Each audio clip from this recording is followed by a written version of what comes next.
일본이 한국보다 먼저 위드 코로나 전환을 시작했습니다. 위드 코로나는 코로나19 감염 확산을 억제하면서 단계적으로 일상을 회복하는 방역 체계를 의미하는 것입니다.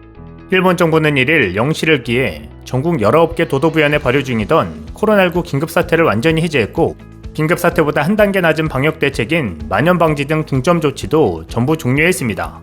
이는 스가 전 총리의 퇴임 전 마지막 선물과도 같았습니다. 교도통신에 따르면 스가 전 일본 총리는 긴급사태와 중점 조치 해제에 관해 전 국민의 약 70%가 백신 1회 접종을 마쳤고 60%가 2회 접종을 마치는 단계라면서 음식점이나 행사는 단계적으로 규제를 완화하겠다고 이날 총리관저에서 기자들에게 말했습니다. 이에 따라 음식점이 영업시간을 연장하거나 술을 판매할 수 있게 됐고, 스포츠 행사나 콘서트 등 대규모 이벤트의 입장객 상한도 확대됐습니다. 일본이 이처럼 방역 정책을 대폭 전환하는 것은 백신 접종률이 높아진 가운데 확진자 증가 속도가 현저히 둔화했기 때문입니다. 지난달 30일까지 최근 일주일 동안 일본의 코로나19 확진자는 13,324명으로 집계됐습니다. 주간 확진자 증가폭은 한 달 전인 8월 30일에 약 11분의 1에 해당합니다. 이는 같은 기간 한국 신규 확진자의 71.5% 수준에 불과합니다. 한 달 만에 아무런 조치 없이 확진자 수가 11분의 1로 줄어드는 것이 가능한 것일까요? 의문투성이이지만 일단 일본은 위드 코로나 전환에 들어갔습니다. 4일 NHK와 요미우리 신문은 전국 주요 관광지 및 번화가들이 모처럼 사람들로 북적였다고 보도했습니다. 2일 기준 일본 내 코로나19 신규 1일 확진자 수는 1246명이었습니다. 같은 날 한국의 1일 확진자는 2085명입니다.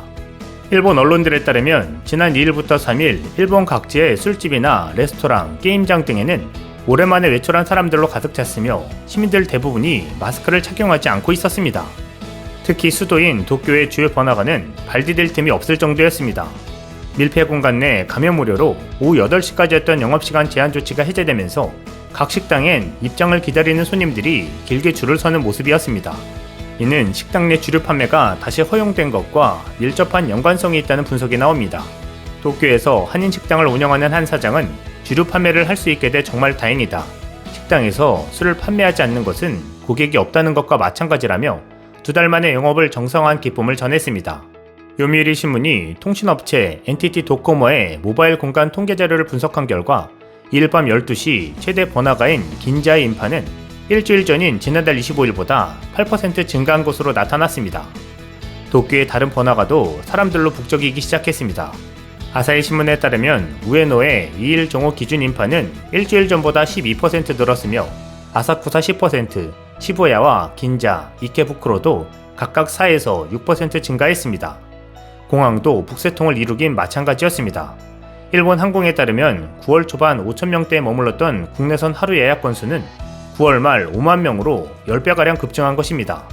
도쿄의 디즈니랜드와 오사카 유니버셜 스튜디오 등 주요 관광지에도 입장 인원을 5,000명에서 1만 명으로 늘리자 오전부터 사람들로 북새통을 이뤘습니다.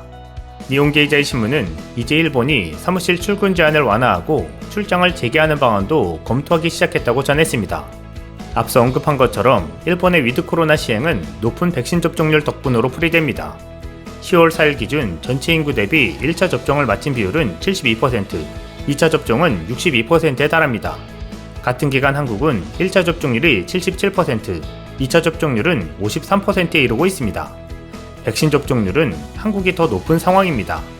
그렇다면 1일 확진자가 한 달 만에 아무런 조치를 취하지 않았는데도 11분의 1로 줄어든 이유는 무엇이었을까요? 이유는 있었습니다.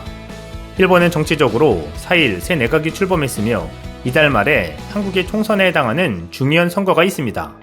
선거에서 자민당이 과반을 확보하지 못한다면 기시다는 단명 총리로 끝나버리는 상황입니다. 다시 말하면 아베의 영향력이 가득한 기시다 내각이 국민들의 지지를 얻어야 연명할 수 있다는 말입니다. 그런데 마이니치 신문과 사회조사연구센터가 4일에서 5일 일본 유권자를 대상으로 유무선 전화 여론조사를 실시한 결과 기시다 내각 지지율은 50%에도 미치지 못한 것으로 나타났습니다. 이는 지난해 9월 스가 내각 출범 때와 비교해도 15%포인트 낮은 수치이자 최근 20년간 역대 두 번째로 낮은 결과입니다.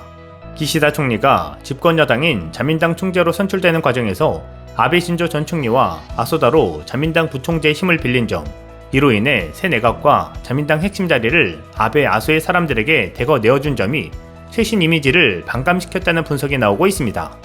이번 조사에서는 자민당 간사장의 아소파이자 일본 정가의 3A 중 한 명인 아마리 아키라를 기용한 것에 대해 평가하지 않는다는 응답이 54%에 이르렀고 평가한다는 22%에 불과했습니다.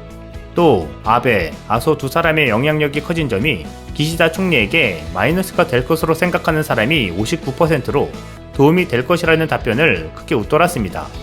이를 예상이라도 한 것처럼 일본은 한 달 전부터 확진자 수치 완화를 위해 손을 쓴 정황이 드러나고 있습니다. 상황은 그대로인데 검사 수를 줄인 것이 주요 요인이었습니다.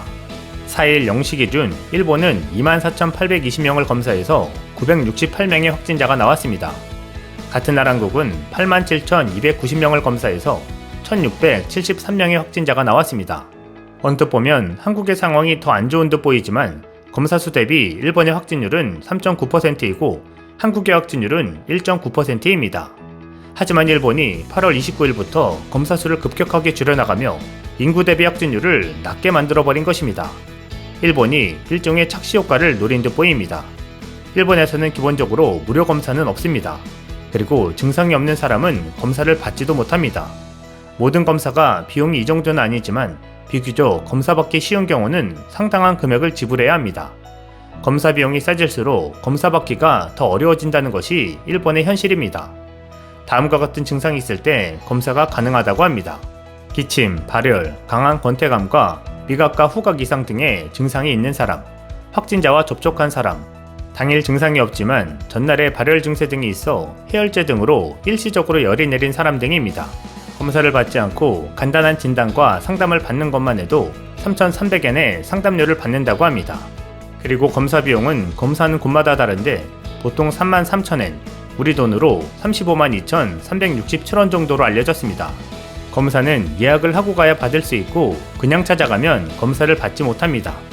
검사를 마치면 검사 결과를 받는데 걸리는 시간이 빠른 곳은 2시간부터 늦은 곳은 12시간까지 걸립니다. PCR 검사로 이루어지고 검사 후 음성인 경우 이것을 증명하기 위한 진단서는 5,500엔, 우리 돈으로 58,728원의 비용이 추가로 필요합니다.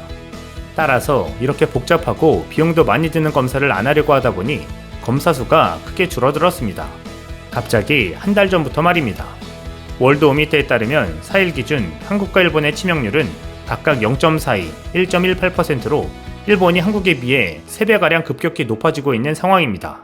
그럼에도 일본은 상황이 좋아진 것처럼 포장해 선심성 위드 코로나에 진입한 것입니다. 일본이 또 국민의 목숨을 담보로 무리한 정치 공세를 펼쳐가고 있는 상황입니다. 이상 시온TV였습니다.